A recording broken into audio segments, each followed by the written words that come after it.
בשנים האחרונות מסתבר מתפתח ז'אנר חדש ומפתיע של סרטים חרדים. האחראים להם דווקא יוצרים חילונים שזיהו את הפוטנציאל. אריאל כהן, בעל חברת הפקות של המגזר החרדי, נמצא כאן, שלום, בוקר טוב. ספר לנו על איזה להיט קולנועי. ככה את העלילה, את הרגע המרגש, את ההפי אנד.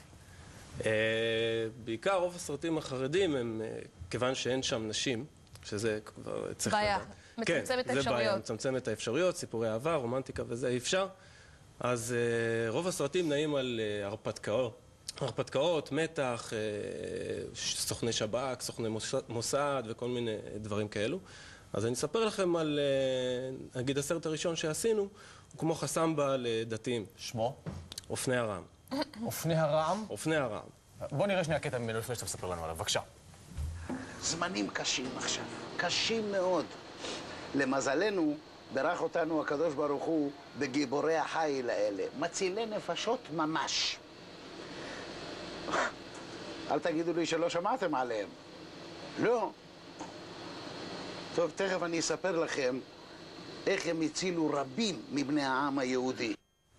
וואו. חסמבה חרדית. חסמבה, כן. מי גילם את תמר, אני שואלת. אחד הבנים. לרגל נישואים מוקדמים. כן. רגע, אבל למה לא עושים גם סרטים רק לנשים בכיכובן של נשים לנשים? שאלה יפה, אברי. כן. למען האמת יש, אבל הסרטים האלו מוקרנים בדרך כלל במתנסים וצפייה סגורה לנשים בלבד. מכיוון שלנשים מותר לראות גברים על המסך ולגברים אסור לראות נשים, הם מתגרים מזה, הם צריכים להתעסק בלימוד תורה. למה הלכת על סרטים לחרדים? כשהמגבלות היצירתיות הן כל כך ברורות וקשות, השוק קטן וצורב, כלומר צורבים אחד מהשני ולא... איפה... לא ספק מילימוס. זהו, אז קודם כל, בוא נגיד ככה, אני אמנם לא מתפרנס מזה יותר מדי, אבל אני כן מתפרנס מזה, והיתרון הגדול כאילו של השוק החרדי זה שהעשייה היא עכשווית. אני כותב תסריט תוך חודשיים, אני יוצא לצלם. לא צריך כאילו להתחיל, לא יותר מדי אנשים עומדים לי על הראש, לא צריך לעבור כל מיני אנשים שבודקים לי את התסריט וזה, אני פשוט יודע מה החוקים, יודע אני לא יכול להתעסק בזה, בזה, בזה, בזה. חוץ מזה אני חופשי לעשות עולה מעט מאוד כסף, נכון? להפיק את הסרטים האלה במונחים חילונים. והשחקנים כולם חילונים, נכון? מחופשים לחרדים, שזה קצת מצחיק. כן, רובם חילונים, מחופשים לדתיים. לפעמים אנחנו משתמשים גם בשחקנים דתיים, כמו למשל מיכאל וייגל שהיה בהפוך. אוקיי, חוזר בתשובה. חוזר בתשובה, ויש עוד כל מיני שחקנים ולפעמים אנחנו משתמשים בהם. אבל כיוון שאין הרבה שחקנים חרדים, אז אנחנו הרבה פעמים משתמשים בשחקנים חילונים שמגלמים. שעמום נורא בלי נשים, נכון? מה זה? שעמום נורא בלי נשים. חושבת על קולנוע בלי נשים? זה חצי עולם שחסר. זה חצי עולם שחסר, וזה מאוד מגביל, אבל מוצאים כאילו איך כאילו בכל זאת לעניין דווקא מתוך המקום הזה שאין נשים.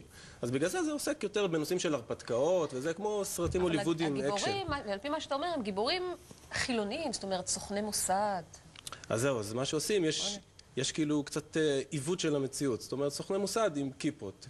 למשל, אחד הסרטים שהשתתפתי בהם, שעשיתי, לא שלנו, אבל היה על חטיפת אייכמן, שהגיבור, הסוכן מוסד שכאילו תופס את אייכמן, הוא היה דתי. וואלה. בוא נראה קטע מתוך חרב דוד.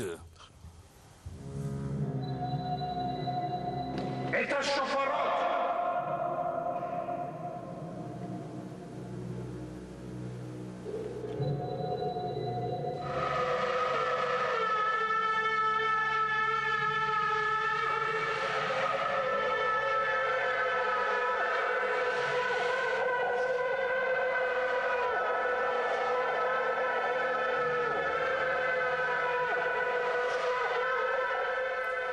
לא נעים לי להגיד לך, אף אחד מהם לא יודע לתקוע בשופר. כן. רואים, פשוט רואים. כן, רק אחד תקע ומשם לקחנו את הסרט. כן, הם נושפו בזה כמו שנושפים בחליל, זה לא... בלי כן. אני מבין שהקליינטים שלך צופים בזה בעצם במחשבים, נכון? כן. כן, הצפייה נעשית במחשבים הביתיים, מכיוון שטלוויזיה היא שיקוץ, היא אסורה, וגם קולנוע כאילו לא מקובל. אז הצפייה התחילה, כאילו, הקולנוע החרדי התחיל לפני כמה שנים, כשהמחשב הביתי נכנס לבתים. ומאז התחילו כאילו לצפות לאט לאט בסרטים החרדים. אתה חושב שזו פרצה? שדרכה ייכנסו סרטים הוליוודיים שכולנו צורכים עם הזמן? לא, אני חושב שזה דווקא נוצר, יכול להיות שזה ייתן פרצה, אבל אני חושב שזה דווקא נוצר לתת אלטרנטיבה. כי מה שקורה שאם לא, אז הרבה נוער שחשוף לזה וכן יודע מה קורה בעולם בחוץ, אז הולך לוידאומטים ולוקח את הסרטים, כאילו ההוליוודים והזה, שיש בהם מבחינתם דברים אסורים. ופה אנחנו מספקים להם אלטרנטיבה ראויה, כאילו מבחינת ההורים, מבחינת המשפחות. שהם באים צופים, רואים דברים שעוסקים בנושאים שלהם. כמה זה גדול, עד כמה שאתה יודע, כרגע בעולם החרדי הצפייה בסרטים שלך? צפייה בסרטים שלי ושל חברות הפקה חרדיות, הם כמעט כל משפחה צופה בזה, אבל הבעיה היא שהם צופים בזה בדרך כלל צרוב ולא מקורי. יש איזה כוכב ענק, כוכב קולנוע ענק, שאם נראה אותו ברחוב בבני ברק, נצטרך לצרוח? כן, יש כל מיני. יהודה לוי החרדי? יהודה לוי החרדי, האמת, זה אני. כן?